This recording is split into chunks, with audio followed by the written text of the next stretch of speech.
Hey guys, welcome back to Demystifying RBI Grade B. I hope you all are in good health. मेरे पास कुछ comments आए थे Telegram group पर और कुछ मेल्स भी आए थे to teach concept videos. To be honest, I don't know how my teaching is. It's like just the first time I'm making a video teaching something. Let's see. अगर आपको ये video पसंद आएगी तो मैं शायद और वीडियोस ही बनाऊंगा. This video is going to be about money and its evolution. I chose this topic because थोड़ा सिंपल टॉपिक है और मैं आप मेरे को जज कर सकते हो इस टॉपिक को पढ़ाते वक्त क्या आई नो सम टीचिंग और नॉट. तो अगर आपके कमेंट्स आएंगे आपके लाइक्स मिलेंगे तो मैं आगे की सीरीज कंटिन्यू रखूंगा वरना will stop it. Let's start it. पहली थिंग है कि मनी क्या है. हम बचपन से जानते हैं कि मनी क्या है. Each and every one of us know money क्या है. गांधी जी का पिक्चर वाला पेपर जिससे हम कुछ खरीद सकते हैं वो मनी है, राइट. बट हम अब इकोनॉमिक्स के टर्म में बात करेंगे क्योंकि हमें बनना है आरबीआई ग्रेड बी ऑफिसर. हम मनी को सिर्फ ये नहीं बोल सकते, राइट. हम मनी को थोड़ा इकोनॉमी के टर्म में पढ़ने की कोशिश करेंगे. मनी क्या है. मनी एक एक्सचेंज मीडियम है. एक्सचेंज मीडियम मतलब कि वो फैसिलिटेट करता है ट्रांजैक्शन को और वो करता है वेल्थ को. मतलब ट्रांजैक्शन क्या मतलब क्या हुआ. जब आपको सामान लेना चाहते हैं, मान लीजिए आप 35 रुपए से एक ब्रेड लेने जाते हैं ब्रिटानिया की, राइट. मैं ब्राउन ब्रेड की बात कर रहा हूँ वैसे यहाँ पे. तो अगर आप वो लेने जाते हैं तो that is to facilitate transaction, that is the purpose of money, right. And second is to store wealth. आप जब अपनी कोई लैंड लेते हैं, राइट, आपने वो पैसे से ले ली, so it's kind of storing your wealth. Money का आप दो तरीके से यूज करते हैं. But there are three functions of money economics के टर्म्स में बोलूँ तो. वहां पे पहला मोटिव होता है ट्रांजैक्शन मोटिव, दूसरा होता है प्रिकॉशनरी मोटिव और तीसरा होता है स्पेकुलेटिव मोटिव. अब ट्रांजैक्शन मोटिव क्या होता है. ट्रांजैक्शन मोटिव जैसे मैंने भी आपको बताया कि आप ब्रेड लेने गए, आपने उसके बदले रुपए दिए, सो दैट्स अ ट्रांजैक्शन मोटिव. लोग क्यों रखते हैं मनी अपने पास. पहली चीज हो गई ही for transaction motive they keep the money, right. Second is precautionary motive. मान लीजिए आपको लगता है कि यार हेल्थ खराब हो सकती है कभी भी, राइट. हमें नहीं पता कब हमें हॉस्पिटल जाना पड़ जाए. So that's a kind of precautionary motive we keep money for. हम उसको सेव करके रखते हैं लिक्विडिटी में कि हमें जरूरत पड़ेगी तो हम उसको यूज कर पाएंगे. सो अनफॉर्सीन एक्सपेंडिचर को मीट करने के लिए हम जब भी मनी को रखते हैं, that is a precautionary motive. Third is speculative motive. Speculative motive क्या होता है. मान लीजिए आपने, जो मैंने आपको बताया वही एग्जांपल, कि आप लैंड खरीद लेते हैं या आप बॉन्ड्स खरीदते हैं या आप बुलियन खरीदते हैं. सो that is a speculative motive. आप ये सोच के खरीदते हैं कि मेरे पैसे बढ़ जाएंगे, right. So that's the third function of money, the speculative motive of money. आगे चलते हैं, बात करते हैं इवोल्यूशन ऑफ मनी के बारे में. एक्चुअल में देखा जाए तो इवोल्यूशन ऑफ मनी काफी एक लॉन्ग एंड कॉम्प्लेक्स प्रोसेस रहा है. We have to go back to the Indus civilisation और हम वहां जाएं या उससे पहले जाएं तब जाके हमें समझ में आता है कि मनी तो बहुत पहले से आ चुकी थी बट एक काफी कॉम्प्लेक्स वे में वो डेवलप हुई है. पहली चीज क्या थी. सबसे पहले आता है बाटा सिस्टम. बाटा सिस्टम क्या था. बाटा सिस्टम ये था कि मेरे पास वीट है और आपके पास राइस है. मुझे राइस की जरूरत है, आपको वीट की जरूरत है, तो हम आपस में एक्सचेंज कर लेते हैं. That's a Bata system. But इसके साथ काफी ज्यादा इश्यूज थे. सबसे बड़ा इशू था double coincidence of wants, right. अगर मान लीजिए आपके पास डिस्क्रिप्टिव आंसर राइटिंग में क्वेश्चन आता है कि tell us about the evolution of money, तो आप यहाँ से स्टार्ट करेंगे. आप उसके इश्यूज भी लिखेंगे. तो पहला इशू बहुत इंपॉर्टेंट है, ये डबल कोइंसिडेंस ऑफ वांट्स. और प्लीज इस टर्म में इसको याद रखिएगा बिकॉज इट मेक सेंस. जब आप इसको बोलते हैं तो आप बहुत बड़े इकोनॉमिस्ट लगते हैं, right. Hashtag Gita Gopinath. So please use these terms. तो मैं समझाने की कोशिश करता हूँ कि होता क्या है double coincidence of wants. Double coincidence of want मतलब जब तक मुझे राइस की जरूरत नहीं है और आपको वीट की जरूरत नहीं है तब तक हम एक्सचेंज ही नहीं करेंगे, राइट. तो ये एक बहुत बड़ा ड्रॉबैक है किसी भी चीज के लिए. यानी कि मान लीजिए कि मेरे पास राइस है, मुझे वीट चाहिए, लेकिन आपने कहा कि मुझे तो राइस की जरूरत नहीं है, तो हम लोग आपस में एक्सचेंज ही नहीं करेंगे. तो जब तक कि डबल कोइंसिडेंस ऑफ वांट्स नहीं होगी तब तक हम आपस में एक्सचेंज नहीं करने वाले. सो that's the biggest issue of the barter system. Second वहां पे है फंजिबिलिटी प्रॉब्लम. फंजिबिलिटी का मतलब क्या होता है. फंजिबिलिटी मतलब जैसे आपका 100 रुपए का नोट है, आप उसे काफी सारे 10 10 10 10 रुपए के नोट में तोड़ सकते हैं. काफी सारे क्या मतलब 10 नोट्स ऑफ 10 रुपीज में आप उसको तोड़ सकते हैं. तो 100 रुपीज का नोट्स आपका फंजेबल हो गया. बट बार्टर सिस्टम में ऐसा नहीं है. मान लीजिए बार्टर सिस्टम में मेरे पास एक कार है और आपके पास एक घर है. हम उसे एक्सचेंज करना चाहते हैं और मैं कहता हूँ कि नहीं, मैं तो अपनी आधी कार दूंगा तुम्हें होम के बदले, तो ऐसा नहीं हो सकता, राइट. तो फंजिबिलिटी प्रॉब्लम काफी बड़ी है यहाँ पर. थर्ड जो मैंने यहाँ पे लिखा हुआ नहीं है, वो एक इशू है कि हाई ट्रांजेक्शन कॉस्ट है। फोर्थ, हाई सर्च कॉस्ट है। मान लीजिए मुझे पहले ऐसा बंदा ढूंढना पड़ेगा जिसके पास घर हो, जो मुझे कार के बदले घर देने के लिए तैयार हो, राइट? तो काफी बड़ी सर्च कॉस्ट लग जाएगी मेरी यहाँ पर इस चीज को ढूंढने के लिए ही। So that's the biggest issue of the barter system. So हमने चार इश्यूज पढ़े बार्टर सिस्टम के। पहला, double coincidence of wants, fungibility problem, high transaction cost and high search cost.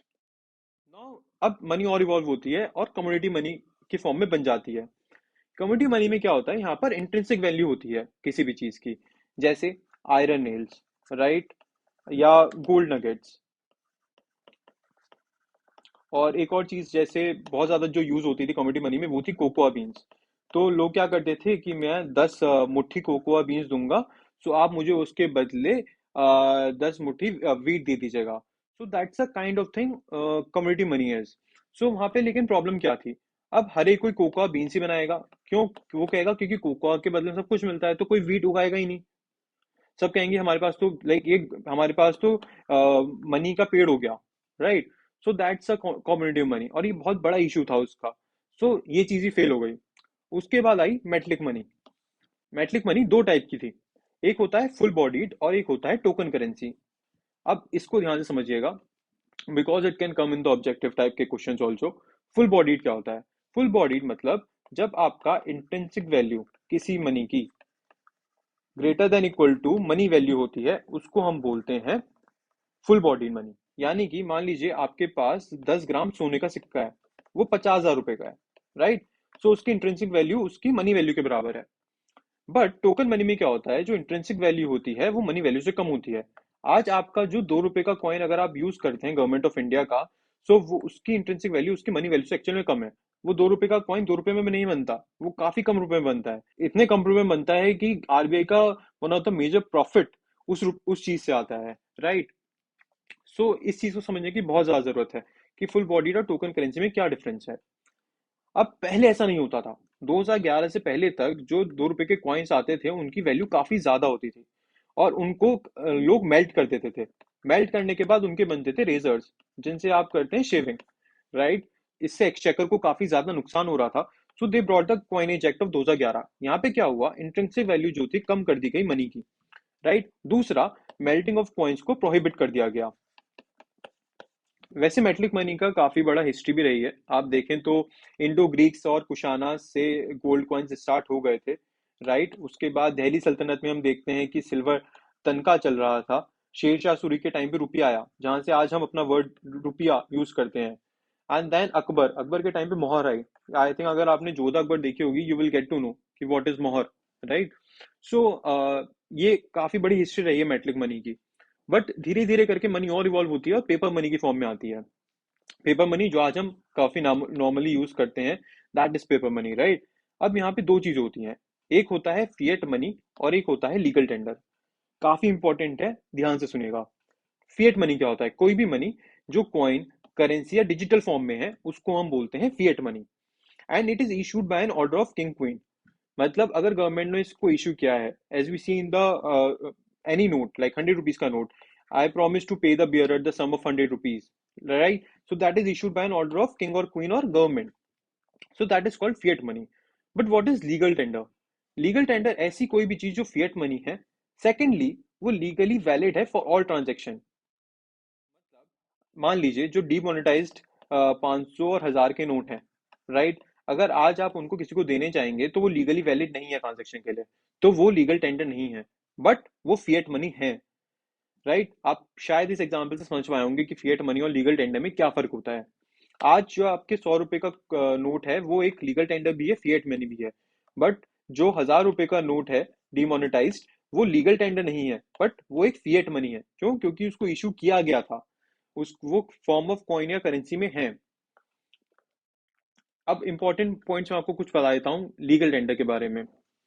हमारे यहाँ लिमिटेड लीगल टेंडर का कॉन्सेप्ट चलता है। लिमिटेड लीगल टेंडर मतलब अ, जो कॉइनेज एक्ट 2011 ने बोला कि जो कॉइन्स होंगे वो अप टू 1000 रुपीज तक ही आप पे कर सकते हैं किसी को। मान लीजिए आपको बैंक को लोन चुकाना है, राइट? आपका 2000 का लोन है, 2000 कॉइन्स लेकर जाते हैं बैंक के पास 1 रुपीज के। तो आपको पता चल, बैंक कहता है कि नहीं मैं नहीं लूंगा, and they are not legally bound to accept that, क्योंकि कॉइन्स अप टू 1000 रुपीज ही वो लीगली बाउंड है लेने के। उसके बाद में वो मना कर सकते हैं।